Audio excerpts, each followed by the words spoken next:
जब से नरेंद्र मोदी तीसरी बार शपथ ग्रहण किए हैं तब से सवालों का सिलसिला खत्म होने को नाम नहीं ले रहा। हाय हेलो दोस्तों, मैं सद्दाम हुसैन इंडिया से और आप देख रहे हैं हयात न्यूज़।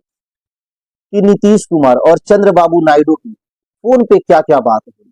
जी हाँ दोस्तों, क्योंकि हर किसी के अपने सवाल हैं और वो भी तब जब केंद्रीय मंत्रिमंडल के बड़े मंत्रालय अपने पास रखते अपने गोदी एंकरों और गोदी चैनलों के जरिए ये बताया जा रहा है कि गठबंधन मजबूरी नहीं जरूरी है।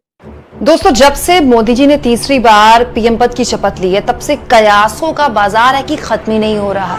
लगातार हर दिन एक नया सवाल खड़ा हो जाता है, ऐसा क्यों हुआ, वैसा क्यों हुआ। अपनी तरफ से केंद्रीय मंत्रिमंडल में बड़े मंत्रालय अपने पास रखकर एक मैसेज देने की कोशिश गोदी मीडिया के जरिए मोदी जी कर रहे हैं कि देखिए गठबंधन जरूरी है लेकिन मजबूरी नहीं है, बड़े मंत्रालय तो हम अपने पास ही रखेंगे। लेकिन अगर कोई ऐसा सोच रहा है कि अंदर खाने सब कुछ ठीक है तो ऐसा बिल्कुल भी नहीं है। कल से लगातार राजनीतिक गलियारों में एक चर्चा है कि चंद्रबाबू नायडू आंध्र प्रदेश के मुख्यमंत्री के तौर पर जब शपथ ले रहे थे तो सब कुछ इतना प्यारा प्यारा खूबसूरत था। मंच पर मोदी जी थे, उन्हें गले लगा रहे थे, उन्हें बधाइयां दे रहे थे। नायडू साहब भी देखिए चेहरे पर उनके इतना नूर था, इतनी खुशी थी। लेकिन सबको एक शख्स की गैर मौजूदगी खली और वो थे नीतीश कुमार। बड़ी अजीब सी बात है, अभी कुछ दिन पहले मोदी जी ने जब दिल्ली में शपथ ग्रहण समारोह किया तो भी नीतीश कुमार मौजूद थे। एनडीए संसदीय दल की बैठक में नीतीश कुमार मौजूद थे। लेकिन नीतीश कुमार आखिर आंध्र प्रदेश चंद्रबाबू नायडू के शपथ ग्रहण में क्यों नहीं आए?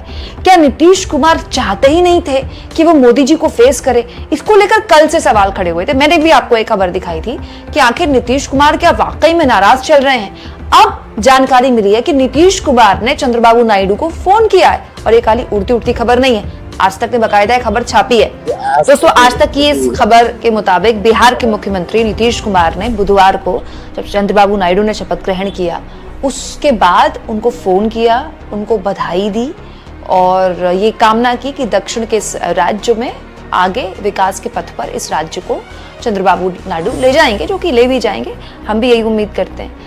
लेकिन आप सोचिए कि इस फोन पर क्या बात हुई होगी। इसके अलावा क्या इसके आगे भी कोई बातचीत हुई होगी? क्योंकि इस सवाल का जवाब तो मिला ही नहीं कि नीतीश कुमार इस कार्यक्रम में क्यों नहीं गए। अभी तक नीतीश कुमार की तरफ से या उनके ऑफिस की तरफ से या उनके पार्टी के नेताओं की तरफ से एक भी बयान नहीं आया है ये बताते हुए कि नीतीश कुमार क्यों नहीं गए। कोई ये भी नहीं बता रहा कि हो सकता है स्वास्थ्य में दिक्कत हो, लेकिन स्वास्थ्य को लेकर भी ऐसी कोई जानकारी नहीं। नीतीश कुमार बिल्कुल फिट है। अभी जब दिल्ली आए थे शपथ ग्रहण में तो बिल्कुल फिट दिख रहे थे, दो बार आए थे दिल्ली। इसके अलावा नीतीश कुमार अपने कार्यक्रमों में भी व्यस्त है। बिहार में लगातार उनकी तरफ से, उनके अकाउंट की तरफ से ट्वीट्स पे ट्वीट्स हो रहे हैं। तो सवाल ये दोस्तों कि नीतीश कुमार चंद्रबाबू नायडू को फोन कर रहे हैं, चंद्रबाबू नायडू भी तो ये इस बात समझ रहे हैं कि नीतीश कुमार नहीं आए, तो नाराजगी किस लेवल पर है? दोस्तों, रेल मंत्रालय ये एक ऐसा मंत्रालय है जिसको लेकर बिहार के नेताओं को हमेशा यह लगता रहा है कि इस मंत्रालय में उनका अधिकार है और बिहार के नेताओं के पास मंत्रालय रहा भी है। नीतीश कुमार जब सांसद थे तो वाजपेयी की सरकार के दौरान नीतीश कुमार के पास खुद रेल मंत्रालय था। इसके अलावा लालू यादव के पास तो लंबे वक्त तक रेल मंत्रालय रहा है यूपीए की सरकार के दौरान। और रेल मंत्रालय को लेकर बिहार के लोगों का, बिहार के नेताओं का दावा रहा है कि सबसे ज्यादा राजस्व बिहार आपको देता है रेल में, तो फिर रेल मंत्रालय पर तो हमारा अधिकार है। आपको याद होगा जब शपथ ग्रहण की बातचीत चल रही थी, बार्गेनिंग चल रही थी, उस वक्त से जेडीयू के नेताओं ने कहना शुरू कर दिया था कि रेल मंत्रालय तो हमको मिलना चाहिए, बिहार के लोगों का अधिकार है रेल मंत्रालय। और रेल मंत्रालय इससे पहले एलाइज के पास जाता रहा है। एलाइज मतलब गठबंधन के साथियों के, मतलब यूपी के दौरान भी जब यूपी की सरकार थी तो ममता बनर्जी के पास रेल मंत्रालय गया था। तो रेल मंत्रालय एलाइज के लिए फेवरेट रहा है। गठबंधन के जो साथी होते हैं गठबंधन की सरकार में, वो चाहते हैं कि रेल मंत्रालय उनके पास रहे। उसके दो रीजन है। एक रीजन ये होता है दोस्तों, अपने इलाके में आप बता पाते हैं, अपने राज्य में आप बता पाते हैं, देखिए हमने इतनी ट्रेनें चला दी जो कि बहुत विजिबल होती हैं। ट्रैक कितने बिछवा दिए इसको लेकर लोगों में इतनी उत्सुकता नहीं होती, ट्रेनें कितनी चल गई इसको लेकर लोगों में उत्सुकता होती है। और दूसरा और सबसे महत्वपूर्ण जो रेल मंत्रालय होता है ना दोस्तों, वो रोजगार पैदा करने का एक बहुत बड़ा जरिया है। रेलवे आज भी देश के उन सेक्टर्स में से है जो सबसे बड़ी तादाद में एक तरह से रोजगार देता है। तो इसीलिए हर गठबंधन का साथी चाहता है कि रेल मंत्रालय तो हमें मिले। तो अगर कोई ऐसी केंद्र की सरकार जो बिहार के किसी दल की मदद की वजह से ही चल रही है और सत्ताधारी दल के पास अपना बहुमत नहीं है, तो जाहिर सी बात है अगर वो दल बिहार का है तो वो चाहेगा कि रेल मंत्रालय उसके पास रहे, जिसके जरिए वो अपने लोगों के बीच जाए तो वो बताए देखिए दिल्ली से हम आपके लिए ये बार्गेन करके लाए। लेकिन अभी स्थिति क्या है, जो मंत्रालय जेडीयू को मिले हैं मतलब उसको लेकर अब मजाक उड़ाया जा रहा है जेडीयू का। लोग तो ये भी कह रहे हैं कि जिस मछली को तेजस्वी यादव ने चुनाव से पहले दिखाया था मछली खाते हुए, जिसके बाद मोदी जी ने काफी उन पर कटाक्ष किए थे, नीतीश कुमार को वही मंत्रालय दे दिया गया। मत्स्य विभाग पशुपालन के अंतर्गत ही आता है ना, नीतीश कुमार की पार्टी को वही मंत्रालय दिया गया है। इसके अलावा नीतीश कुमार भी जानते हैं दोस्तों कि चंद्रबाबू नायडू और नीतीश कुमार दोनों अलग अलग लेवल पर हैं केंद्र सरकार से बार्गेन करने में। नायडू को मंत्रालय मिले न मिले, नायडू को इस वक्त सबसे ज्यादा जरूरत है वो है फंड्स की। आंध्र प्रदेश की तिजोरी लगभग खाली हो चुकी है और नायडू के जो सपने हैं आंध्र प्रदेश को लेकर, आंध्र प्रदेश की सरकार चलाने को लेकर, वो बहुत ह्यूज, बहुत बड़े रहे हैं। अमरावती एक नई कैपिटल बनाना उसका एक मात्र हिस्सा है, उसके अलावा भी कई योजनाएं हैं जिसका अपने घोषणा पत्र में नायडू ने जिक्र किया। और नायडू ये बात समझ रहे हैं कि एक लंबे वक्त के बाद आंध्र प्रदेश की राजनीति में उनकी वापसी हुई है। लंबा वनवास देखा है उन्होंने आंध्र प्रदेश की राजनीति में, किसी भी हाल नहीं चाहेंगे कि वो दोबारा से उस स्थिति में चले जाएं।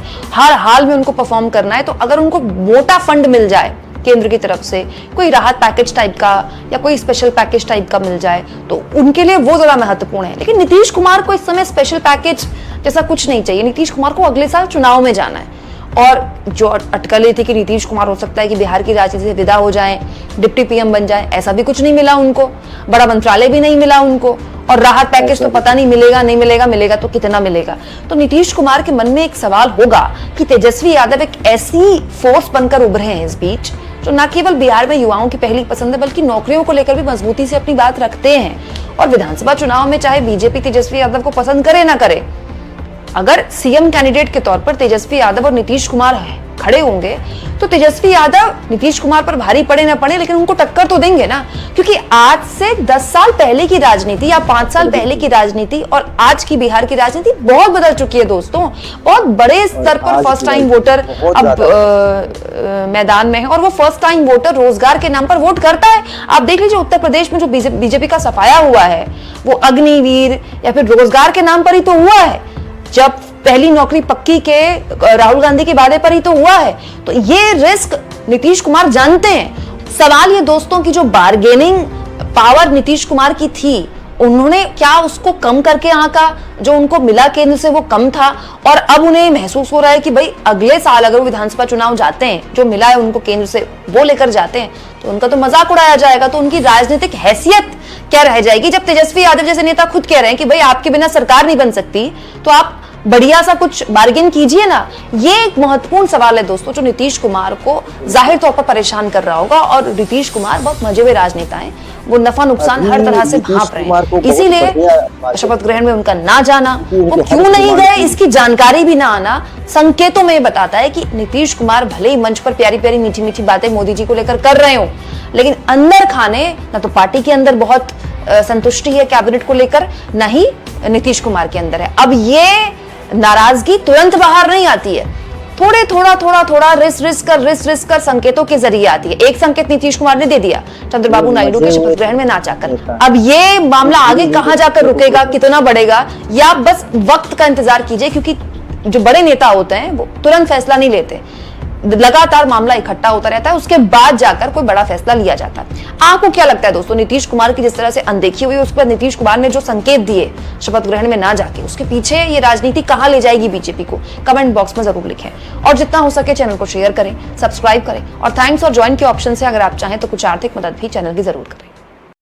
नीतीश कुमार जिन्होंने अपनी पहचान पलटू चाचा नाम से बना ली।